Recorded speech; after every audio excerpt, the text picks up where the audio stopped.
안녕하세요. 하나금융투자 채권 담당하는 이미선입니다. 하반기 채권 시장 전망을 말씀드리도록 하겠습니다.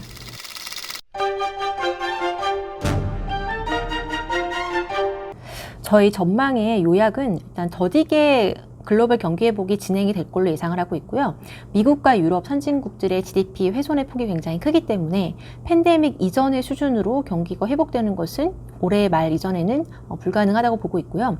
올해 2차 팬데믹이 확산될 위험도 높기 때문에 이런 부분이 하반기 전망에 대한 불확실성을 상당히 높이는 요인입니다. 국내는 2분기 수출 실적 악화, 그리고 고용 부진이 장기화될 가능성, 재정 정책과 통화 정책의 공조 가능성 감안할 때 5월 금통위에서 기준금리를 0.5%로 인하할 걸 예상하고 있고요. 5월에 금리 인하가 안 되더라도 인하의 기대감은 7월로 이연될 것으로 예상하고 있습니다. 채권 시장에서 걱정을 하는 부분은 결국 채권 발행이 굉장히 많아질 것이라는 것인데요. 그래서 한국은행이 얼마나 적극적으로 매입을 해주느냐가 관건이 될 것입니다.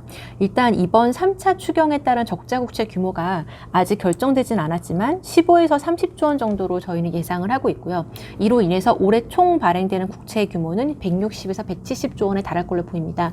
작년 대비해서 60조에서 70조 원이 늘어나게 된 규모입니다. 여기에다가 기금 채권 발행까지 감안을 하면 추가 공급되는 채권의 순증이 적어도 40조 원 이상이 될 것으로 보입니다. 그래서 결국은 채권금리 안정을 위해서 한국은행의 매입이 변행될 것으로 예상하고 있고요. 시기별로는 5월에서 7월 중이 기준금리 인하에 대한 기대가 작용을 하면서 국고채 금리가 하락할 수 있는 시기라고 봅니다. 그래서 국고 3년은 0.70, 10년은 1.20%까지 하락할 걸로 예상하고 있고요. 7월 이후부터는 추가 금리 인하에 대한 기대가 약화되면서 그리고 여러 가지 은행채 발행층과 ABCP 만기도의 집중, 그리고 8월 말에 발표될 2021년 국채 발행 계획, 이런 것들로 인해서 금리가 다소 반등할 수 있다고 보고요. 11월, 12월 중에는 다시 연초 효과를 노린 선매수 등이 들어오면서 채권 금리가 하락 안정될 걸로 보입니다. 저희의 어떤 이런 기본적인 전망이 달라질 수 있는 리스크는 예상보다 백신 치료제가 빨리 개발되는 경우, 그리고 두 번째는 북한 관련 불확실성이 중장기적인 변동성 요인으로 작용하는 경우, 이 두 가지가 리스크가 된다고 봅니다. 테이블로 보시면은 이제 2분기 중에 국고 3년의 평균은 0.94, 3분기에 0.79로 떨어질 걸로 예상하고 있고요. 10년도 1.48%에서 1.28%로 평균적으로 낮아질 걸로 예상하고 있습니다. 글로벌 경기 회복을 저희가 전망을 하는 거는 세 가지 시나리오를 보고 있는데요. 일단 시나리오 1번은 가장 낙관적인 시나리오입니다. 그래서 예상보다 빠르게 경기가 회복이 되면서 3, 4분기의 경기가 굉장히 빠르게 반등하는 경우고요. 이런 경우에는 한국은행 기준금리는 현재 0.75%에서 동결할 가능성이 높아질 것입니다. 3분기부터는 유가 반등에 따른 국내의 물가도 반등할 수 있을 것이고, 리스크 온 심리 회복으로 인해서 장단기 스프레드도 확대될 걸로 보입니다. 또 크레딧 채권의 우호적인 여건이 될 것이고요. 시나리오 2번과 3번이 1번보다는 보다 가능성이 높다고 보고 있습니다. 시나리오 2번은 3분기부터의 경기 회복의 속도가 굉장히 완만하게 진행이 되는 경우입니다. 그래서 J자형 정도의 회복이고요. 한국은행은 기준금리를 0.5%로 인하할 것이고, 연준은 양적 완화를 계속 확대해야 할 것으로 예상을 하고 있습니다. 그리고 인플레이션이 나타날 수 있는 시점은 빨라도 연말 또는 2021년부터가 가능할 걸로 보고 있고요. 한국은행의 기준금리 인하, 그리고 한은의 채권 매입이 병행되면서 국고채 금리는 하락 안정될 것으로 예상합니다. 시나리오 3번은 2차 팬데믹이 현실화되는 경우입니다. 그래서 이런 경우에는 사실상 경기 회복이 연내에 확인되지 못할 것이고요. 가을이나 겨울에 우리나라에서 또는 미국이나 선진국에서 다시 한번 2차 팬데믹이 확산이 된다면 경기는 다시 한번 둔화가 됐다가 완만하게 하락하는 이런 흐름이 될 것이고, 안전자산 선호가 다시 강해질 수 있고요. 전 세계적으로 취약한 기업들의 디폴트 위험이 높아질 수 있다고 봅니다. 그리고 한국은 이렇게 경기 부진이 장기화됨에 따라서 4차 추경 편성 가능성도 높아지게 될 것이고요. 적자 국채 추가 발행 우려로 인해서 단기적일지라도 국고채 금리가 다시 한번 반등할 수 있는 리스크에 노출이 될 것입니다. 일단 전 세계적으로 고용 부진이 내년까지 이어질 수 있다고 보는데요. 미국이나 전 세계적으로 이제 실업률이 그동안 이제 떨어지고 있던 추세에서 올해 말에는 미국은 10% 이상, 또 스페인 같은 나라는 20% 이상까지 실업률이 높아질 걸로 보이고요. 내년에는 소폭 둔화되겠지만 둔화되는 폭은 그렇게 크지 않을 걸로 IMF에서 전망하고 있습니다. 한국도 올해 3.8에서 4.5%로 실업률이 높아져서 내년에도 그 상태가 유지가 될 것으로 예상하고 있고요. 우리나라 3월 전년 대비 취업자 수는 20만 명이 감소를 했습니다. 그리고 이제 주요 업종별로만 나타낸 건데요. 막대 그래프에서 보시는 것처럼 2018년 이후부터가 사실상 민간 쪽에서의 어떤 일자리는 계속 감소하고 있던 와중에 이번에 팬데믹의 어떤 이벤트가 터졌기 때문에 이후에 민간 부분에서의 어떤 일자리가 급격하게 개선될 것으로 예상하기는 좀 어려운 것으로 보고 있고요. 과거에 이제 팬데믹이 2차 확산까지 갔었는지를 보면 많은 경우에는 이제 2차 확산으로 이제 현실화가 됐었습니다. 그래서 이런 부분이 하반기 성장 경로의 불확실성 높이는 요인인데요. 일단 스페인 독감 같은 경우에도 처음에 확산이 이제 되고 나서 4개월 뒤에 다시 재확산이 됐었고요. 홍콩 독감 같은 경우에도 약 1년 뒤에 오히려 훨씬 더 큰 확산이 되었습니다. 2009년에서 2010년에 있었던 이제 스와인플루 같은 경우에도 약 4개월 뒤에 2차 확산이 있었습니다. 그래서 이제 4가지 정도 사례로 봤을 때 2차 확산이 이제 발생했던 시기를 보면 10월에서 12월 또는 1월에서 2월 중에 주로 집중이 되는 것을 알 수가 있습니다. 그 이유는 아마도 과거의 바이러스들이 온도가 낮을 때 좀 더 활동성이 많아지거나 아니면 개학을 하는 가을 학기에 맞춰서 우리가 전반적으로 방역의 어떤 강도가 느슨해지는 상태에서 2차 확산이 나타났던 것으로 확인이 되었습니다. 이번 코로나 같은 경우에는 지금 브라질이나 이렇게 온도가 이제 높은 곳에서 또 이제 확산이 되고 있고 그래서 여름이 되면 좀 잠잠해질 거다라는 예상과는 약간 빗나간 이런 흐름들이 나타나고 있습니다. 그래서 이런 부분들이 이제 결국에는 2차 확산까지도 갈 수 있는 가능성, 불확실성을 좀 높이는 요인들이라고 생각이 되고요. 결국에는 이런 팬데믹이 확산되는 상황에서 각국들이 어떻게 대응을 하고 있고 이러한 정책이 궁극적으로 금융시장에 어떤 변화를 가져올지를 보면 일단 지금은 기준금리 인하를 통해서 대응할 수 있는 나라들은 이제 신흥국 몇몇 나라들이 있고요. 선진국들은 결국에는 지금 제로금리 또는 마이너스 금리까지 왔기 때문에 발권력을 통해서 경기 부양을 지속을 할 것으로 예상합니다. 그래서 발권력의 어떤 여력 정도에 따라서 국가 간의 금융시장의 어떤 성과의 차이도 나타날 걸로 보이는데요. 일단 미국은 2008년에 각국의 중앙은행의 자산 보유 규모를 이제 1배로 봤을 때 지금 한 7배 정도까지 미국은 급격하게 자산을 늘렸습니다. 그만큼 연준이 이제 채권 매입을 급격하게 늘린 것이고요. 상대적으로 ECB나 BOJ 같은 경우에는 늘린 속도가 그렇게 가파르지 않습니다. 그리고 캐나다나 호주 같은 경우에도 이번 팬데믹을 계기로 해서 중앙은행들의 채권 매입을 굉장히 늘렸습니다. 연준의 자산 매입의 어떤 YOY 증가율과 미국의 주가 지수를 같이 나타내면 거의 비슷한 방향으로 가고 있습니다. 그리고 최근에도 이렇게 늘렸었기 때문에 미국의 주가가 추가로 떨어지지 않고 좀 지지가 되고 있는 모습입니다. 증가율 측면에서는 지금 40% 정도입니다. 그래서 2013년에 이제 늘렸던 정도랑 거의 비슷한데요. 사실상 지금 미국의 경기가 받게 된 타격이라는 부분은 훨씬 크기 때문에 아마 추후적으로 필요한 경우에는 연준이 자산 매입의 어떤 증가율을 더 늘려갈 가능성이 높다고 봅니다. 그래서 연준은 이제 QE를 통해서 자산 매입을 좀 더 확대해 나갈 걸로 그렇게 예상이 되고요. 이러한 부분이 결국 지금 어떤 실제 경제의 펀더멘털과 자산 가격 사이에 나타나는 어떤 괴리가 나타날 수 있는 그런 배경이라고 봅니다.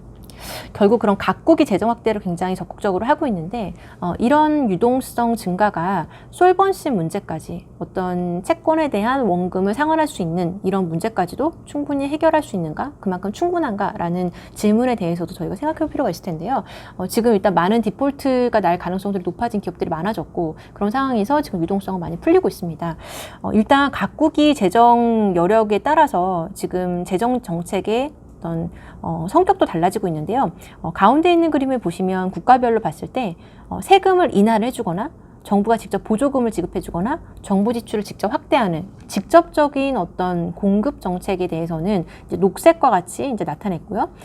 어떤 간접적으로 대출을 늘려주거나 아니면 정부가 어떤 채권에 대해서 대출에 대해서 개런티를 확대해주는 어떤 간접적인 방식으로 재정 진출을 쓰는 경우가 회색으로 나타나고 있습니다.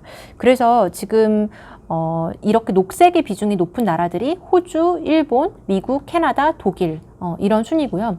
지금 이렇게 어떤 신흥국이나 뭐 이탈리아, 스페인 뭐 이런 나라들은 직접적으로 지출을 하는 GDP 대비 규모가 거의 뭐 2% 이하입니다. 그래서 직접적으로 이제 정부가 지출을 늘리는 이런 나라들이 아마 향후에도 경기의 반등의 속도도 빠를 걸로 예상이 되고요. 정부 지출 여력이 적은 나라들은 결국에는 간접적인 방식으로 지원을 늘릴 가능성이 높습니다. 그렇다면 결국에는 최종적인 대부자 역할을 해야 되는 어떤 정부의 어떤 이제 부채 상환 능력, 솔번스에 대한 우려가 높아질 수 있다고 보이고요. ECB에서 이미 이탈리아 채권에 대한 어떤 매입 규모를 캐피탈 키 이상으로, 그러니까 원래 매입해 주기로 했던 규모 이상으로 이미 많이 매입을 해주고 있지만 그 이상으로 더 확대를 해줘야만 이탈리아의 현재의 어떤 채권 금리가 안정적으로 유지가 될 수 있을 것이고요. 그렇게 되지 않을 때는 결국에는 이탈리아의 조달 금리는 리스크 프리미엄을 반영해서 중장기적으로 상승 압력에 노출될 걸로 예상이 되고 있고요. 팬데믹을 계기로 이제 글로벌하게 어떤 변화가 있을 것이냐라는 질문에 대해서도 이제 많은 연구들이 있는데요. 글로벌라이제이션 흐름이 약화될 거라는 전망을 많이 하고 있습니다.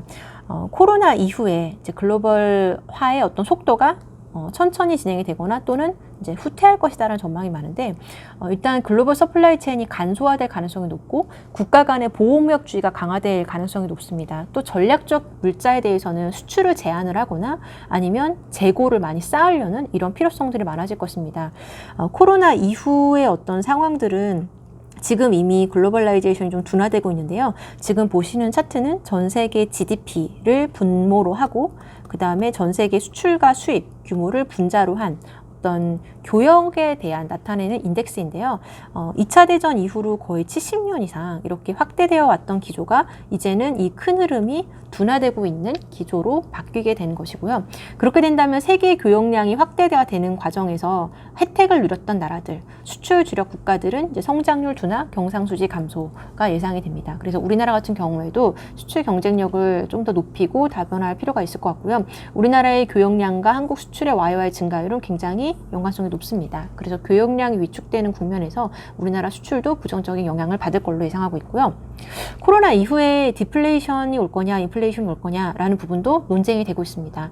현재는 유가가 굉장히 떨어졌기 때문에 이 부분이 앞으로 한 2, 3개월 정도의 헤드라인 물가에 영향을 주게 될 것입니다. 하지만 유가가 반등하는 이후부터는 결국에는 헤드라인 물가도 상승하는 쪽으로 방향을 잡게 될 텐데요. 지금 일단 각국의 중앙은행들은 계속 기준금리를 낮게 유지를 할 것이고 정부의 지출은 상당 기간 내년까지도 확장적인 재정정책 기조를 유지할 것입니다. 그래서 인플레에 대한 어떤 잠재적인 압력은 계속 누적이 될 걸로 예상이 됩니다. 미국 같은 경우에 GDP 대 부채 비율이 2019년 79%에서 2년 뒤에 108%까지 거의 이제 30%포인트 이상 급증하게 될 걸로 예상이 되는데요. 과거에 2차 대전 이후에 미국이 100%를 넘은 적이 있었고 지금 이번에 처음으로 다시 그 정도까지 가게 되는 것입니다. 그래서 일단 부채가 많아지면서 동시에 중앙은행이 이 채권을 매입을 해주게 되고 그 유동성만이 지금 실물 경제와 금융시장에 남아있게 되는 형태가 되기 때문에 잠재적인 인플레에 대한 압력은 쌓여가는 그런 환경이 될 걸로 보입니다. 그래서 뭐 당장 올해는 아니지만 내년 정도부터는 인플레에 대한 어떤 자산 가격의 어떤 인플레이션이 나타날 수 있다고 봅니다. 우리나라 금리는 왼쪽 그림에서 보시는 것처럼 기준금리를 인하한 이후에 국고 3년 금리는 같이 완만하게 떨어지고 있고요. 10년 금리는 아직 그 흐름만큼 단기 금리의 하락을 따라가고 있지는 못합니다. 그래서 장단기 스프레드가 이렇게 벌어지고 있습니다. 일단 장기채 같은 경우에는 3차 추경 적자 국채 규모가 아직 결정되지 않았고 기금 채권 발행 규모도 아직 결정되지 않았고 한국은행이 채권을 얼마나 적극적으로 매입해 줄 것인가에 대한 불확실성도 남아 있습니다. 반면에 기준금리 인하 기대는 존재를 하기 때문에 3년, 10년 스프레드는 55에서 60bp 정도의 레인지가 계속 유지가 될 것으로 예상하고 있습니다. 결국에 한국은행도 국채 매입을 하면서 채권 시장의 금리를 안정시키는 데 기여하게 될 걸로 보이는데요. 기축통화가 아닌 다른 나라들도 이미 중앙은행들이 채권 매입을 해주고 있습니다. 뉴질랜드, 콜롬비아, 남아공, 폴란드 이런 나라들도 지금 국채 매입을 발표를 했고 현재 매입을 실행하고 있습니다. 그래서 한국은 일단 3월 20일과 4월 10일에 각각 1.5조씩 국고채를 3조 원 매입을 해줬었고요. 제가 판단하기로는 3차 추경 적자국채 발행 규모가 확정이 되고 기금채권이 발행되는 시점부터가 아마 한국은행이 매입에 나설 수 있는 적극적으로 매입에 나설 수 있는 시기가 될 것으로 보입니다. 앞으로 바뀌게 된 금통위원들도 결국에는 채권 매입에 대해서는 보다 적극적인 정책을 주문할 가능성이 높다고 봅니다. 지금 전 세계가 경기 부양을 위해서 모든 수단을 동원하고 있고요. 한은과 정부 모두 일부는 개별적으로 매파적인 색채를 가지고 있다 하더라도 지금은 그것을 드러낼 가능성은 낮다고 봅니다. 정부 같은 경우에는 지난번 한국은행이 RP 무제한 매입을 결정을 했을 때 이러한 결정을 굉장히 과감하고 긍정적이다라고 평가를 한 적이 있었고요. 향후에 대규모 국채 발행이 정부 입장에서 필요하다는 점 등을 감안을 하면 한은과 정부의 어느 정도의 공조하에 한국은행은 채권 매입을 보다 적극적으로 나서야만 한다라는 시장의 요구도 높아질 걸로 보입니다. 이번에 조윤재 위원과 주상현 위원이 신임 금통위원으로 이제 정부 차원에서 추천을 받아서 금통위원이 되었는데요.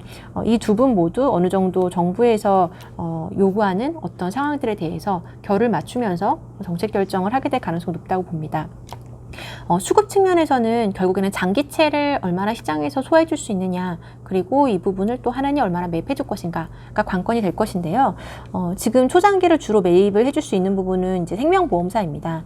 생명보험사로 들어오는 신규 유입 자금을 이제 추정을 해봤고요. 그것이 이제 녹색 선인데요. 2016년 이후부터는 감소하고 있습니다. 감소하는 이유는 보험사로 들어오고 있는 이제 보험금 유입되는 규모가 떨어지고 있고, 또 해지되는 금액도 그거에 비해서는 또 많아졌고, 이런 것들 때문에 이제 떨어지고 있고, 그렇기 때문에 잠재적으로 보험사가 채권을 매입할 수 있는 어떤 여력도 중장기적으로는 떨어지고 있는 과정에 있다라고 볼 수가 있고요. 최근에 이제 3월과 4월 중에는 보험사가 초장기 쪽 채권을 굉장히 많이 산 부분이 눈에 띕니다. 과거에 평균적으로 굉장히 스테이블하게 샀다면 최근에 이제 많이 발행이 늘린 이유는 일단 초장기 쪽의 국채 발행을 1차 추경하면서 30년 쪽 발행했던 거를 대부분 보험사가 매입을 해갔고요. 지금 신규로 들어오는 금액이 많지 않음에도 불구하고 많은 규모를 살 수 있었던 이유는 5년이나 10년 쪽 채권을 매도를 하면서 초장기 쪽을 더 매수를 하고 있기 때문입니다. 그래서 보험사 입장에서는 최근 이제 듀레이션 확대 속도가 1년에 한 0.8년 정도씩 굉장히 빨리 늘려가고 있는데요.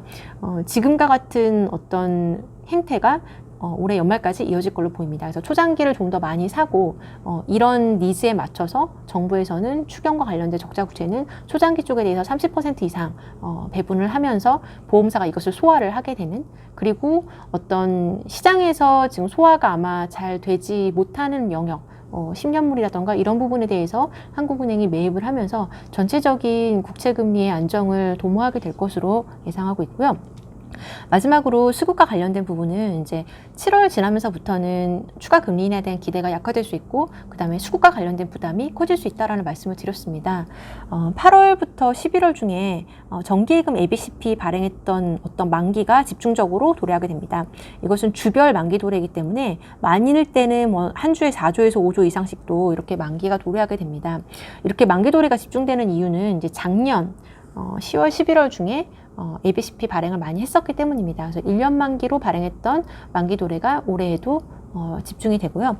은행채 같은 경우에는 일반적으로 하반기부터 순발행 기조로 전환되는 경향이 있는데요. 올해는 일단 정책은행들이 3월, 4월부터 발행을 많이 늘렸고요.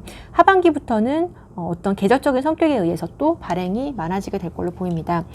각종 비율들을 좀 맞춰야 되는 필요성이 있기 때문인데요. 보통 3분기에 은행들의 어떤 유동성 비율이 좀 떨어지게 되고요. 그 다음에 이제 발행들을 늘리면서 유동성을 확보해서 4분기에는 LCR 비율을 준수하는 형태로 매년 반복이 됐었기 때문에 이번에도 이런 것들을 감안하면 10월, 12월 중에 은행채의 발행이 좀 더 늘어날 수 있을 걸로 보입니다. 그래서 8월 이후부터는 계절적인 어떤 수급의 여건들을 감안을 하면 금리가 다소 오를 수 있다라고 봅니다. 그렇지만 전체적인 금리의 레벨은 앞서 말씀드렸던 것처럼 기준금리 인하, 그리고 한국은행의 국채 매입을 통해서 금리 상승은 제한되는 수준에서 관리가 될 것으로 예상하고 있습니다.